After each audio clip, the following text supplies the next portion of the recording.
હવે એ પેશન્ટ છે ને મારી પાસે પહેલા આવ્યું ત્યારે એને તાવ, પેટનો દુખાવો અને નબળાઈ, ભૂખ નથી લાગતી, આ ટાઈપની બીમારી હતી, જેના માટે જરૂરી સારવાર રિપોર્ટ્સ કરેલા હતા.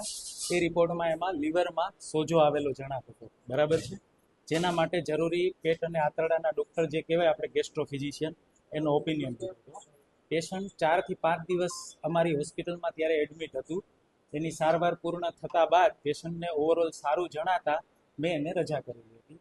કોઈ પણ પેશન્ટને રજા કરો એટલે 5 દિવસ પછી ફોલોઅપમાં આપણે એને ચેકઅપ માટે બોલાવતા હતું. જ્યારે ચેકઅપ માટે આવ્યા ત્યારે એને સેમ કમ્પ્લેન પાછી હતી કે જે એને તાવ, નબળાઈ એને જતું નહોતું રહ્યું, બરોબર છે.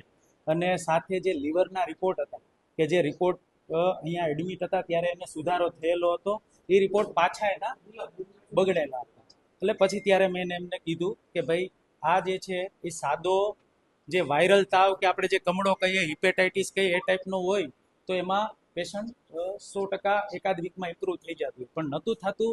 એટલે મને લાગ્યું કે આ પેશન્ટને લીવર રિલેટેડ પ્રાઇમરી કંઈક તકલીફ છે. એટલે મેં એમને ફોલોઅપમાં આવ્યા ત્યારે એને ગેસ્ટ્રોફિઝિશિયન પાસે, જે ગેસ્ટ્રોફિઝિશિયને જોયેલો હતો એમની પાસે ઓપીડીમાં ઓપીડીમાં એમને ત્યાં મોકલી દીધા. અને એમણે એની રીતે બધું જરૂરી વર્કઅપ કર્યું, રિપોર્ટ કર્યા, એ બધું હશે. પછી મારી પાસે પેશન્ટનો કંઈ જે કહેવાય કે કોન્ટેક્ટ નહોતો. પછી જ્યારે પેશન્ટ 1 થી 1.5 મહિના આસપાસ પેશન્ટને દવા ચાલુ કરેલી હતી ગેસ્ટ્રોફિઝિશિયને, એમને જરૂરી લાગતી હતી એ પ્રમાણે, એનાથી એને રિએક્શન આવ્યું હતું. કે જે દવા કોઈ પણ જે ચાલુ કરે બધા પેશન્ટમાં જરૂરી નથી કોઈ પણ દવાનું કે આ પેશન્ટમાં કેટલો રિસ્પોન્સ આવે એ રીતનું. પહેલા હું આ વાત કરી એટલે ગેસ્ટ્રોફિઝિશિયન પાસે મોકલેલું હતું. એટલે એને જે દવા ચાલુ કરી હતી એનું એને રિએક્શન આવ્યું. એ રિએક્શન આવતા બાદ એણે ઓપીડી બેઝ ડર્મેટોલોજીસ્ટ કે જે ચામડીના નિષ્ણાતનો હતો બતાવીને આવ્યા હતા ને પછી મારી પાસે આવ્યા હતા. એટલે એ દરમિયાન એને પછી રિએક્શન, ડ્રગ રિએક્શન હતું. એને અમારી ભાષામાં એરિથ્રોડર્મા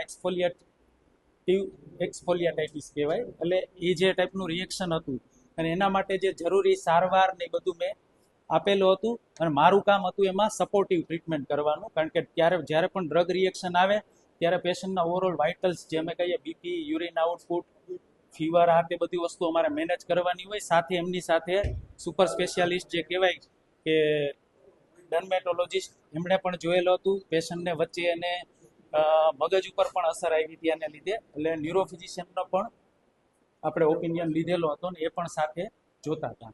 એટલે ઓવરઓલ કેસનું રિએક્શન હતું એ જટિલ હતું, એના માટે આપણે યોગ્ય સારવાર આપેલી હતી.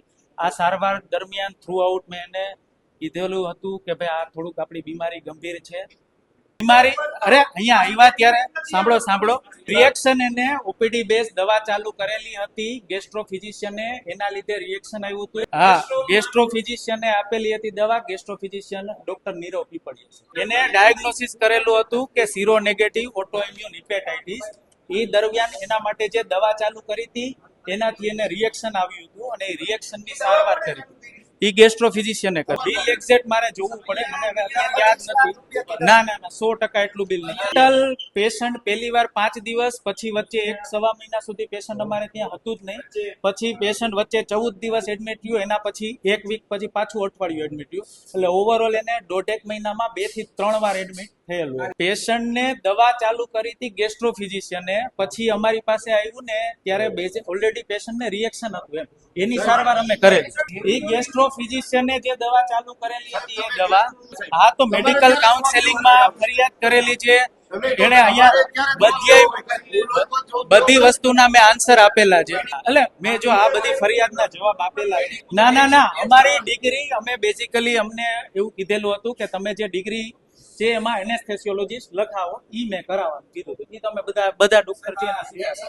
પહેલી વાત ઈ કે હોસ્પિટલનું બિલ 25 લાખ થયેલું જ નથી એક એંગલથી, અને એને છેલ્લે ટૂંકમાં હોસ્પિટલનું મેડિકલનું બિલ પણ બાકી રાખી ગયા છે, જે બિલ હાલની તક સુધી એને ભરેલું. દર્દીને જો હું મારું સ્ટેટમેન્ટ આપું છું તો પેશન્ટ અહીંયા ઓલરેડી રિકવરી ફેઝમાં જ હતું.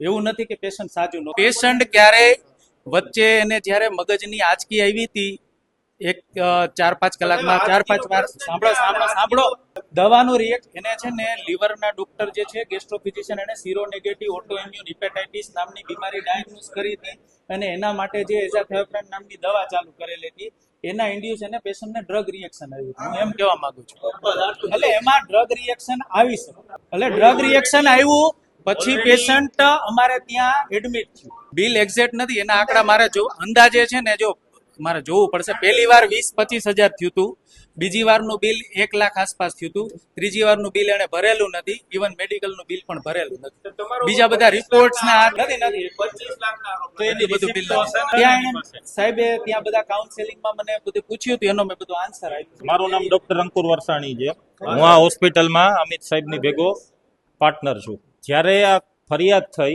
એ પછી પેશન્ટના અને એના રિલેટિવ્સે મેડિકલ કાઉન્સિલ પોલીસ સ્ટેશન આરોગ્ય શાખા જિલ્લા પંચાયત આ બધી જગ્યાએ એને કમ્પ્લેન કરેલી હતી અને બધી જગ્યાએ આ જે જવાબ અમે જેને આપેલો છે ઇવન પોલીસ સ્ટેશને આરોગ્ય શાખામાં કે કલેક્ટર ઓફિસ ઇવન કલેક્ટર કચેરી અને national PMO office CMO office આ બધી જગ્યાએથી રૂબરૂ એ લોકોના જે તે માણસો છે એ સાહેબનું ઇન્ટરવ્યુ લઈ ગયા છે એમને અમે રિટર્નમાં જવાબ આપેલો છે કાગળિયા પણ એ લોકો સમક્ષ આખી ફાઇલ અને એ લોકોને આપેલી છે મેડિકલ કાઉન્સિલનો જવાબ તો તમારી સમક્ષ તમારી પાસે જ છે જે મીડિયામાં આપ્યો ના દર્દી ખોટું નથી બોલતું દર્દી પીડાણું જ છે એમાં કોઈ જો અમે સ્વીકારી છીએ પણ અમારા વાકને લીધે પીડાણું એ વાત તદ્દન ખોટી છે બરોબર જે જરૂરી નથી ને કે બેદરકારી કોઈની નથી ઈ મારા અને દર્દીના નસીબ રિએક્શન તો ભાઈ મને આવી શકે તમને આવી શકે બરોબર છે અમારા વાકને લીધે રિએક્શન આવ્યું એ વસ્તુ ખોટી છે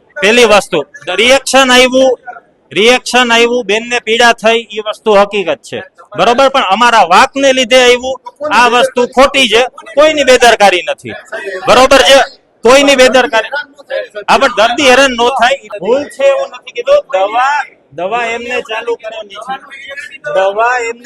કરી જો દવાથી રિએક્શન આવવું બોડીની તાસીર ઉપર હોય એમને એક ઓલું કહેવાય ને કે MTCD એટલે એને વાનો એક રિપોર્ટ પોઝિટિવ આવ્યો એ લોકોને સામેથી અમે 2 વાર કીધું હતું કે જટિલ વસ્તુ જે આપણે જેટલા ઓપિનિયન લેવા પડશે એટલા લેશું અમદાવાદી નહોતા જતા તો અમે સામેથી કીધું કે ભાઈ આપણે અમદાવાદ ઓપિનિયન લઈએ બીજી વસ્તુ પેશન્ટના સગા છે જે અમુક તો એના જેવું છે કે અમારા હગા છે એના સગા પોતે એમ કે છે કે ના ભાઈ આ લોકો ઓલું કરે છે હવે જે વસ્તુ મારે ના બોલવી જોઈએ કેવું પડે પેશન્ટના હસબન્ડ છે એ દારૂ પીને અમને ફોન કરીને ધમકાવે છે આ તો ઓલું કહેવાય કે અમારી પાસે રેકોર્ડિંગ નથી એટલે એ મારો વાક બરોબર ઈ અમે તો બિલ માંગ્યું ઈ એને પ્રોબ્લેમ હતો બરોબર છે અમારી હોસ્પિટલમાં 3 વર્ષ સુધી સારવાર નથી લીધેલી જો બીજી વાર જયારે દાખલ થયું રિએક્શન થી દાખલ થયું એની જે ટ્રીટમેન્ટ કરવાની હોય જેટલા ડોક્ટરને ટ્રીટમેન્ટ થવાથી જો અમારી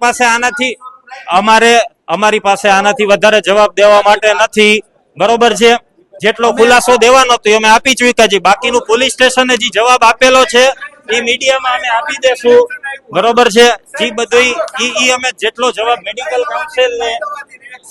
મેડિકલ કાઉન્સિલને જેટલો જવાબ આપેલો છે જેટલો જવાબ પોલીસ સ્ટેશને આપેલો છે એનો કાગળિયો પ્રેસ સમક્ષ પણ અમે રજૂ કરી દેશું એમાં બધી ડિટેલ્સ છે બરોબર એમાં આખી સારવારની બધી જ ડિટેલ્સ છે સાંજ સમાચાર ફેસબુક પેજને લાઇક કરો વિડીયો શેર કરો અને વધુ વિગતવાર સમાચાર માટે sanssamachar.net વિઝિટ કરો